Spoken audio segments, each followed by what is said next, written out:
తెలంగాణలో మొట్టమొదటి factory outlet Mukunda jewellers త్వరలో జూబ్లీహిల్స్ లో గ్రాండ్ ఓపెనింగ్. అన్ని బంగారు ఆభరణాలపై VA 2-12% మాత్రమే. త్వరపడండి.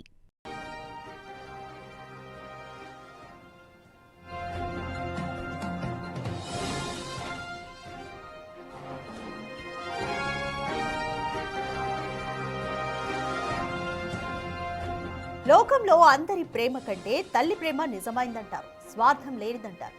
ఎన్ని కష్టాలు నష్టాలు ఎదురైనా తమ బిడ్డలను కంటికి రెప్పలా కాపాడుకుంటారు. కానీ ఇటీవల కాలంలో తల్లులే తమ బిడ్డల పాలిట యమపాసాలుగా మారిపోతున్నారు. తాజాగా మేడ్చల్ మల్కాజ్గిరి జిల్లా వసంతపురి కాలనీలో కన్న తల్లి తన బిడ్డను అత్యంత కర్కశంగా హత్య చేసింది. 7 ఏళ్ల బాలికను 3వ అంతస్తు నుంచి తోసేసింది.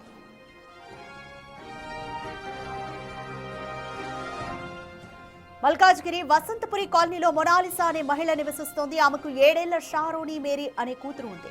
అయితే ఏమైందో ఏమో తెలీదు, కానీ ఆ చిన్నారిని తల్లి మోనాలిసా 3వ అంతస్తు నుంచి నూకేసింది. ఈ ఘటనలో పాప షారోని మేరీకి తీవ్ర గాయాలయ్యాయి. అయితే వెంటనే ఆమెను గాంధీ హాస్పిటల్ కు తరలించి చికిత్స అందించే ప్రయత్నం చేశారు. అయితే బాలిక చికిత్స పొందుతూ మృతి చెందింది.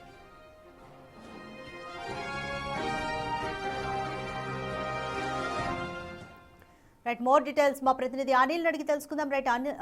అనిల్, మల్కాజ్గిరిలో కన్న తల్లి ఎందుకు పాప షారోని 3వ అంతస్తు నుంచి తోసేసింది? కారణాలు ఏమైనా తెలుస్తున్నాయా? Yes Radhika, Malkajgiri police station పరిధిలో దారుణం చోటు చేసుకుందని చెప్పాలి. కన్న తల్లి కన్న కూతుర్ని 7 ఏళ్ల పాపని 3వ అంతస్తు బిల్డింగ్ నుంచి పడేసిన ఘటన అయితే వసంతపురి కాలనీలో చోటు చేసుకుందని చెప్పాలి. ముఖ్యంగా ఈ రోజు ఈ ఘటనకు సంబంధించి ఆలస్యంగా అయితే వెలుగులోకి వచ్చిందని చెప్పాలి. అయితే ఈ చిన్నారి షారోని మేరీని 3వ అంతస్తు నుంచి కన్న తల్లి మోనాలిసా పడేసినట్టుగా కూడా తెలుస్తుంది. అసలు ఎందుకు పడేసింది అనేది మాత్రం ప్రజెంట్ తెలియాల్సిన పరిస్థితి మనకు కనిపిస్తుంది. అయితే 3వ అంతస్తు నుంచి పాపని కింద పడేసిన అనంతరం తను తీవ్ర గాయాల పాలవడంతో తనని గాంధీ హాస్పిటల్కి అయితే తరలించడం జరిగింది.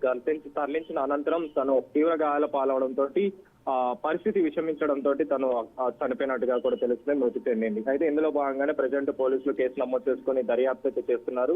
అయితే ఇలాంటి ఘటనలు అనేవి మధ్య కాలంలో రోజు రోజుకి పెరిగిపోతున్న పరిస్థితి మనకు కనిపిస్తుంది. రీసెంట్ టైమ్స్ లో కుకట్పల్లిలో ఇలాంటి ఘటన ఒకటి చోటు చేసుకుందని చెప్పాలి.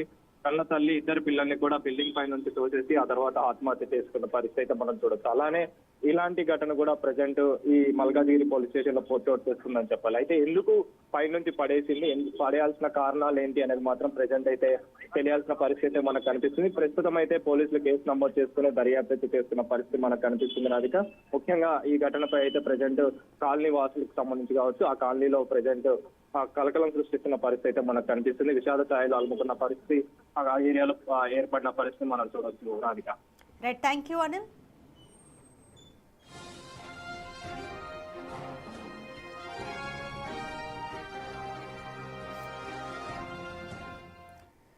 నవమాసాలు మోసి కని పెంచిన తల్లి ఏ కష్టం వచ్చిందో లేదా కారణం ఏంటో తెలియదు, కానీ తన 7 ఏళ్ల పాపని బిల్డింగ్ పై నుంచి తోసేసి చంపేసింది. మరి ఇంటెన్షనల్ గానే చంపేసిందా, మరేదైనా కారణాలు ఉన్నాయా, లేదా తోసేసి తను చనిపోవాలనుకుందా? ఈ కారణాలు ఏంటి కూడా ఇప్పటి వరకైతే తెలియలేదు. ఈ ఘటనకు సంబంధించి పోలీసులు ఇంకా ఎంక్వైరీ చేస్తున్నారు. ఈ ఘటనతో మల్కాజ్గిరి కాలనీలో, తన నివాసం ఉండే కాలనీలో విషాద ఛాయలైతే అలుముకున్నాయి. మొదట గాయపడిన కూతురుని హాస్పిటల్కి తీసుకెళ్తున్నారు స్థానికులు. అయితే హాస్పిటల్లో చికిత్స పొందుతూ 7 ఏళ్ల బాలిక మృతి చెందింది. నేను ఇంట్లో నుంచి ఇక్కడ నిలబడేసరికి ఒక్కసారి ధన్యమని పడితే ఈ పిల్లలు ఏంది ఎప్పుడు ఏదో ఒకటి పడేస్తారు అని అంటున్నా. చూసే వరకు పాప ఇక నేనైతే మొత్తుకుంటూ ఉరికిన అటు ఇటుగా అసలు అప్పుడే బ్లడ్ పోతుంది. ఇట్లా ఎందుకు జరిగిందమ్మా, ఎందుకు పడేసింది? ఆమెకు మెంటల్ అంట మరి అంటుండ్రు వాళ్ళు, మాకు తెలియదు. మరి 6 నెలల నుంచి అయితే చూస్తున్నాం, మంచిగానే పోతుంటుంది వస్తుంటుంది, అంతేగాని ఆమెతో ఎప్పుడేమీ మాట్లాడలేదు. ఎప్పుడు జరిగిందమ్మా? 2 తర్వాత అంతే, 2-15 నిమిషాలు. పాప పాపకి ఎన్ని సంవత్సరాలు ఉంటాయి? 7 years అంటే. మధ్యాహ్నం నేను ఇంట్లో నుంచి ఇక్కడ నిలబడేసరికి ఒక్కసారి ధన్యమని పడితే ఈ పిల్లలు ఏంది ఎప్పుడు ఏదో ఒకటి పడేస్తారు అని అంటున్నా. చూసే వరకు పాప ఇక నేనైతే మొత్తుకుంటూ ఉరికిన అటు ఇటుగా అసలు అప్పుడే బ్లడ్ పోతుంది. ఇట్లా ఎందుకు జరిగిందమ్మా, ఎందుకు పడేసింది? ఆమెకు మెంటల్ అంట మరి అంటుండ్రు వాళ్ళు, మాకు తెలియదు. మరి 6 నెలల నుంచి అయితే చూస్తున్నాం, మంచిగానే పోతుంటుంది వస్తుంటుంది, అంతేగాని ఆమెతో ఎప్పుడేమీ మాట్లాడలేదు. ఎప్పుడు జరిగిందమ్మా? 2 తర్వాత అంతే 15 నిమిషాలు. పాప ఏజ్ ఉంటుందమ్మా? పాపకి ఎన్ని సంవత్సరాలు ఉంటాయి? 7 years అండి. జనం నేను ఇంట్లో నుంచి ఇక్కడ నిలబడ్డా. నిలబడేసరికి ఒక్కసారి ధన్యమని పడితే ఈ పిల్లలు ఏంది ఎప్పుడు ఏదో ఒకటి పడేస్తారు అని అంటున్నా. చూసే వరకు పాప ఇక నేనైతే మొత్తుకుంటూ ఉరికిన అటు ఇటుగా అసలు అప్పుడే బ్లడ్ పోతుంది ఇట్లా. ఎందుకు జరిగిందమ్మా? ఎందుకు పడేసింది? ఆమెకు మెంటల్ అంట మరి అంటుండ్రు వాళ్ళు. మాకు తెలియదు మరి 6 నెలల నుంచి అయితే చూస్తున్నాం మంచిగానే పోతుంటుంది వస్తుంటుంది అంతేగాని ఆమెతో ఎప్పుడూ మేము మాట్లాడలేదు. ఎప్పుడు జరిగిందమ్మా ఇది? నిన్న 2 తర్వాత అంతే 15 నిమిషాలు. పాప ఏజ్ ఉంటుందమ్మా? పాపకి ఎన్ని సంవత్సరాలు?